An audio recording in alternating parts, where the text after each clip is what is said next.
एक बार की बात है, एक बहुत बड़ा नेता एक साधु के छोटे से आश्रम में गया, क्योंकि उसने बहुत सुना था उस साधु के बारे में और उसके मन में आया कि मैं एक बार जा करके देखता हूँ कि लोग इतनी तारीफ क्यों करते हैं उसकी। तो जब वो उस आश्रम में गया, तो वहां पर एक छोटा सा कमरा था, जहां पर एक कालीन बिछा हुआ था। वहां पर कुछ लोग बैठे हुए थे नीचे और साधु जी सामने बैठे हुए थे। कुछ सवाल जवाब चल रहा था। तो जैसे ही वो अंदर गया, वो अकेला नहीं था, उसके साथ में 4 बॉडीगार्ड्स भी थे।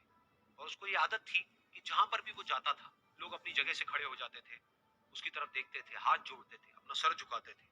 लेकिन यहाँ पर ऐसा कुछ भी नहीं हुआ।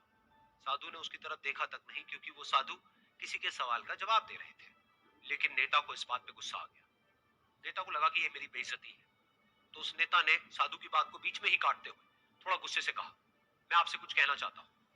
साधु ने उसकी तरफ देखा और बोले, आप थोड़ी देर रुकिए, पहले मैं इनके सवाल का जवाब दे लूं, उसके बाद में मैं आपसे बात करूंगा। तब तक अगर आप चाहें तो आप बैठ सकते हैं।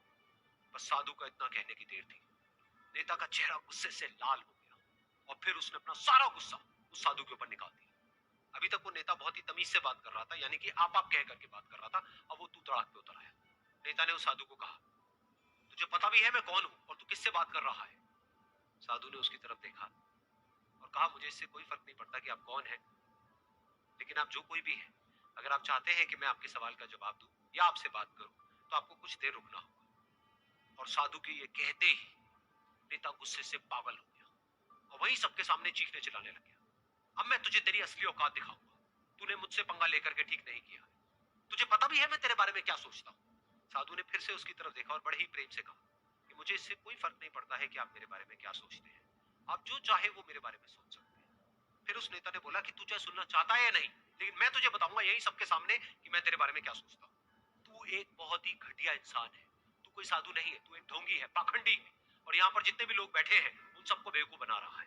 तेरा बस एक ही मकसद है कि इन लोगों की जेब में जितना भी पैसा है वो सब तेरे पास में आ जाए। तू अपने फायदे के लिए इन लोगों का इस्तेमाल कर रहा है और अब मैं तुझे नहीं छोड़ने वाला। तेरा पर्दाफाश करके रहूंगा पूरी दुनिया के सामने। लेकिन उसके इतना बोलने के बाद भी उस साधु के चेहरे पर हल्की सी मुस्कान बनी ही रही। ये देखकर वो और दिल मिला गया और उसने कहा, अब बहुत हुआ, अब मैं यहाँ एक मिनट भी नहीं रुकने वाला। लेकिन अभी भी तेरे पास में मौका है। अगर मुझसे माफी मांगनी है या मुझसे कुछ कहना है तो कह सकता है। इतना सब होने के बाद भी साधु बिल्कुल शांत था और उनके चेहरे पर एक मुस्कान थी। उन्होंने अपनी आंखें बंद कर ली। फिर साधु ने अपनी आंखें खोली, हाथ जोड़े और कहा कि मुझे आपसे कोई गिला शिकवा नहीं है। मेरे मन में आपके लिए कोई भी गलत ख्याल नहीं है। जो भी आपने मेरे बारे में कहा वो आपकी अपनी सोच थी। तो मुझे आप में कोई भी बुराई नजर नहीं आती है। मुझे आप एक बहुत ही भले इंसान लगते हैं। और साधु के इतना कहते ही नेताजी का दिमाग 7वें आसमान पर पहुंच गया। उनके चेहरे पर एक अजीब सी खुशी थी, क्योंकि उस साधु ने वो ही कहा जो बाकी सब लोग उस नेता को कहते हैं। और वो खुशी खुशी उस आश्रम से अपने घर की तरफ चला गया और जा करके अपने पिताजी के साथ में बैठ गया। उसके पिताजी की आंखें बंद थी और वो ध्यान में थे। पूरी जिंदगी उन्होंने सिर्फ लोगों की सेवा करी और बदले में कुछ भी एक्सपेक्ट नहीं किया। तो थोड़ी देर बाद जब उन्होंने अपनी आंखें खोली और देखा अपने बेटे को अपने साथ बैठे हुए, तो उनके बेटे के चेहरे पर आज एक अजीब सी खुशी थी, जो आज से पहले उन्होंने कभी नहीं देखी थी।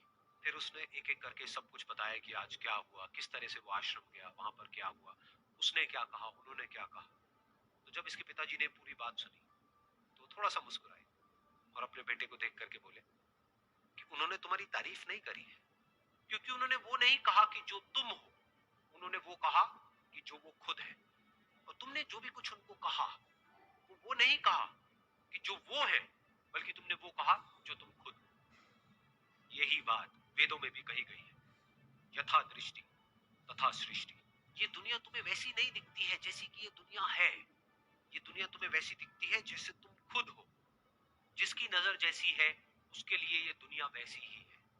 तो अगर तुम अपनी दुनिया को बदलना चाहते हो, तो उसका सिर्फ एक तरीका है, अपनी नजर को बदलो।